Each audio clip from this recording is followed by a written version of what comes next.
In the heart of Cloverleaf Garden, where the daisies swayed like dancers and butterflies painted the air with color, lived a small snail named Simon.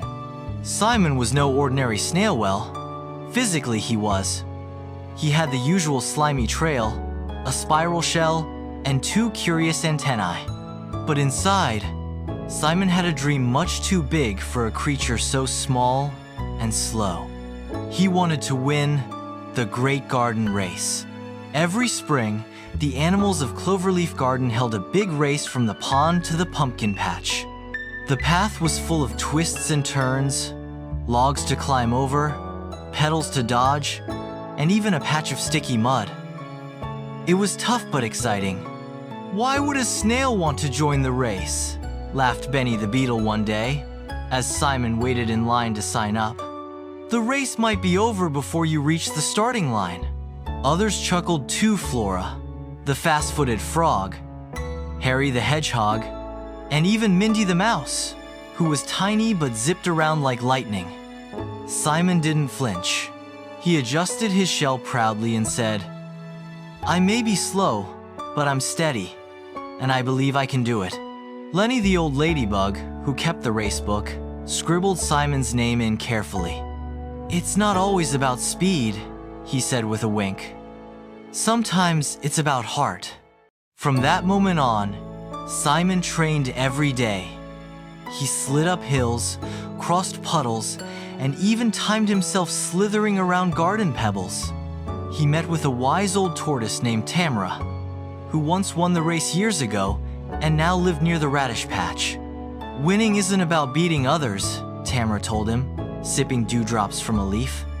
"It's about doing better than you did yesterday. Keep going, no matter what."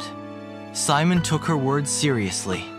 Every morning, he stretched his antenna, took a deep breath, and inched forward with all the determination in his tiny body. At last, race day came. The garden buzzed with excitement. Banners made of flower petals flapped in the breeze. A crowd gathered, bees buzzed above. Ladybugs found seats on mushrooms, and ants lined the grassy path. All the racers stood at the starting line. Flora the frog stretched her legs. Benny the beetle rubbed his wings. Simon stood beside them, calm and focused. "Racers, on your marks, get set, go!" And off they went. Flora leapt like a spring. Benny zoomed ahead. Mindy darted past leaves like they weren't even there. Simon, of course, began sliding. At first, it seemed hopeless. Simon was so far behind that even the cheering crowd had moved down the path to follow the leaders. But Simon didn't stop. He passed under a leaf and smiled at a ladybug waving a tiny flag. "You've got this, Simon," she called. He crawled over a twig, leaving a shimmering silver trail. The mud patch sucked at his slime, slowing him more. But still, he kept going.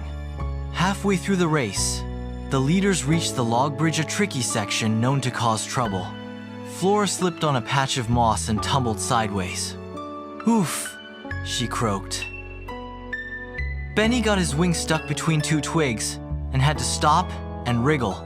Mindy raced ahead, but she took a wrong turn into the flower beds. Meanwhile, Simon inched forward. He reached the log bridge and carefully, ever so carefully, crawled over it. His slow pace actually helped him avoid slipping.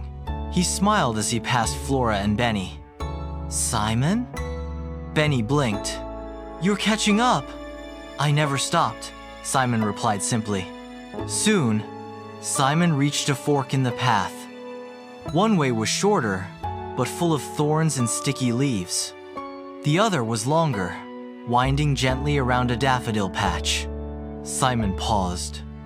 He remembered Tamara's advice. Sometimes the safest road is the best one. He chose the long way. Some laughed as they saw him take the longer path. But soon, Mindy the mouse returned from her detour, limping with a thorn stuck in her paw. She'd taken the shortcut and paid for it. Simon offered her a leaf to sit on and nudged it toward a shady patch before continuing. You didn't have to stop, she said. I'm not just racing to win, Simon replied. I'm racing to be proud of how I got there. Now the pumpkin patch was in sight. The crowd had gathered, buzzing with surprise. Many had expected Flora or Benny to win, but both were still catching up. Simon pushed forward, his muscles aching. A leaf blew across his path, but he crawled under it. A sudden breeze nearly rolled him over, but he steadied himself. Then came the final challenge, a puddle just before the finish line. The others had leapt it or flown over it. Simon? He had to cross it. I can't slide through that, he murmured. He looked around and spotted a floating petal nearby. Using his head and some effort, he wriggled onto it. The petal bobbed and drifted slowly across the puddle. The crowd gasped. Was it too slow? But then, cheers rang out. The petal touched the other side, and Simon slid off, just inches from the finish line. As Simon crossed the line, the garden burst into applause. He did it! A snail won the race! Simon blinked. I won? Lenny the ladybug fluttered over with the Prasian acorn cap filled with honeydew. You did, Simon. Fair and square. Flora, Benny, and Mindy soon joined him. We're sorry for laughing, Flora said. You taught us something today. Yeah, Benny agreed. It's not always about being the fastest. It's about never giving up, Mindy added, smiling at the leaf he'd given her earlier. Simon blushed, which looked funny on a snail, but he was too happy to care. From that day on, the Great Garden Race wasn't just about who finished first.